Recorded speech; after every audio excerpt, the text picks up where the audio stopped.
Hello viewers, ఎలా ఉన్నారు?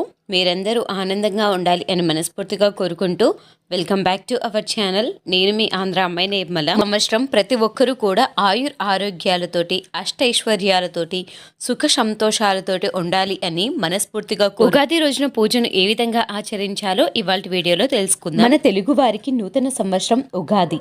ఈ ఉగాది పండుగ రోజున పూజ ఎలా చేసుకోవాలి, పాటించవలసిన నియమాలు, చేయవలసిన పనులు అన్నిటి గురించి ఈ వీడియోలో తెలియజేస్తున్నాను. చైత్రమాసం శుక్లపక్ష పాడ్యమిని ఉగాదిగా జరుపుకుంటాం. ఈ రోజు నుంచి చైత్రమాసం మొదలవుతుంది. అలానే వసంత ఋతువు ప్రారంభమవుతుంది. ఉదయాన్నే లేచి తలకు స్నానాన్ని ఆచరించి కొత్త వస్త్రాలను ధరించాలి. అలాగే ఇంటి ముందు వాకిలిని చక్కగా అలంకరించుకోవాలి.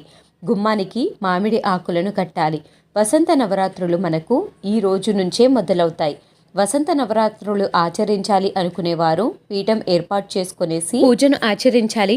వసంత నవరాత్రులలో పూజను ఏ విధంగా ఆచరించాలి ఏంటి అనేది నేను నెక్స్ట్ వీడియోలో షేర్ చేస్తాను. ఈ వీడియోని స్కిప్ చేయకుండా ఎండ్ వరకు చూడండి. నెక్స్ట్ వీడియో కోసం వెయిట్ చేయండి. వసంత నవరాత్రులు ఆచరించడం వీలు కుదరదు అనుకునేవారు మనం ఉగాది రోజు నిత్య పూజ ఎలా చేసుకుంటామో అలానే ఆచరించుకోవాలి. అయితే ఈ పూజలో ముఖ్యంగా పంచాంగాన్ని ఏర్పాటు చేసుకునేసి పూజ చేసుకోవాలి. రెండేం సమయంలో పూజను ఆచరించాలి. రాహుకాల గడియలు లేకుండా ఉండేలా చూసుకోండి. ఈ రోజున నిత్య పూజ ఎలా చేసుకుంటామో అలా అని పూజ చేసుకోవాలి. పూజ మందిరం నాకు చాలా చిన్నగా ఉంటుంది. మీ అందరి కోసం పూజ మందిరంలోనే పూజ ఎలా చేసుకోవాలో చూపిస్తున్నాను. నేను సపరేట్గా పీఠం ఏర్పాటు చేసుకొని ప్రతిదానికి పూజ చేసుకునేది పూజ గదికి కన్వీనియంట్గా ఉండదు. కాబట్టి పూజ గదిలో మీకు కన్వీనియంట్గా ఉంటే మీరు ఏ పూజ అయినా కానీ పూజ గదిలో చేసుకోవచ్చు. పూజ గదిలో కన్వీనియంట్గా లేకపోతే మీరు సపరేట్గా పీఠం ఏర్పాటు చేసుకొని పూజ అనేది చేసుకోవాలి. ఇక్కడ పూజ గదిలోనే నేను పూజను ఆచరించకుండా పీఠంని ఏర్పాటు చేసి పూజను ఆచరించాను అనుకోండి, అక్క మీరు పీఠంని ఏర్పాటు చేసుకున్నారు కదా, మీరు మళ్ళీ ఎస్పెషల్గా పీఠంని ఏర్పాటు చేసుకోమని చెప్పారు కదా, మేము కూడా అలానే పీఠం ఏర్పాటు చేసుకోవాలా అని మీరు సందేహంగా నన్ను క్వశ్చన్ మార్క్ అడుగుతారు అనే ముఖ్య ఉద్దేశంతో చిన్నగా ఉన్నా కానీ ఇక్కడనే నేను పూజను ఎలా చేసుకోవాలో చూపిస్తున్నాను. దీన్ని శుభ్రం చేసుకునేసి చక్కగా దేవుని యొక్క చిత్రపటాలకు పుష్పాలతోటి అందంగా అలంకరించుకోండి. పూజకు కావలసిన ప్రమిదల అన్నిటినీ సిద్ధం చేసుకునేసి దీపాలను వెలిగించుకో. సుగంధభరితమైన అగరబత్తులతోటి ధూపాన్ని వేసుకోండి. అయితే ఉగాది పండుగ రోజున తప్పకుండా ఆదిత్య హృదయం, విష్ణు సహస్రనామాలను పఠించాలి. ఒకవేళ చదవడం రాని వాళ్ళు ఫోన్లో పెట్టుకొని వింటూ పూజ చేసుకోవచ్చు. ఉగాది రోజు నుంచే శ్రీరామ నవరాత్రులు అంటే వసంత నవరాత్రులు ప్రారంభమవుతాయి. కాబట్టి ఈ 9 రోజులు శ్రీరామ రామ రామేతి అనే శ్లోకాన్ని తప్పకుండా పఠించండి.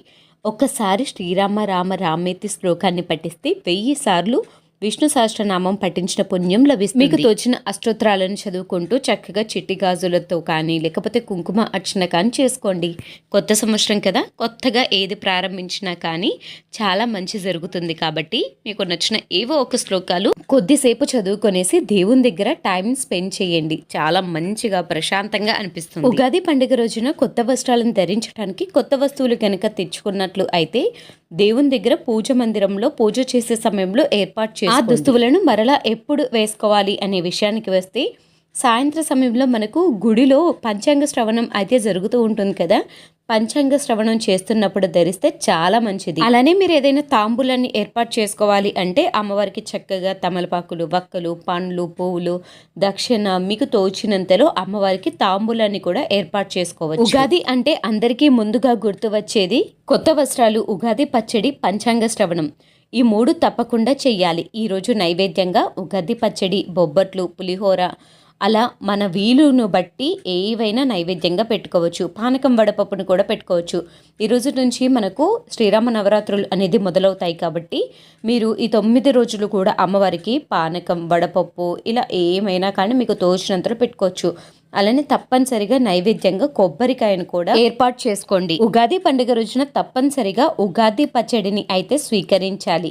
అలాగే రామనవరాత్రులు ప్రారంభం అవుతాయి కదా, ఈ 9 రోజులు కూడా పానకం, వడపప్పు, చలివిడి మీకు ఏది తోచినా అది నిత్యం దీపారాధన చేసేటప్పుడు ఏది తోచితే మీకు అది నైవేద్యంగా ఏర్పాటు చేసుకునేసి పూజ అనేది చేసుకోండి. నూతన సంవత్సరం రోజున మనం సంతోషంగా ఉండాలి. ఆ సంతోషం ఎవరికి అయినా సహాయం చేయటం వల్ల వస్తుంది. మీకు తోచినంతలో పేదవారికి సహాయం చేయండి.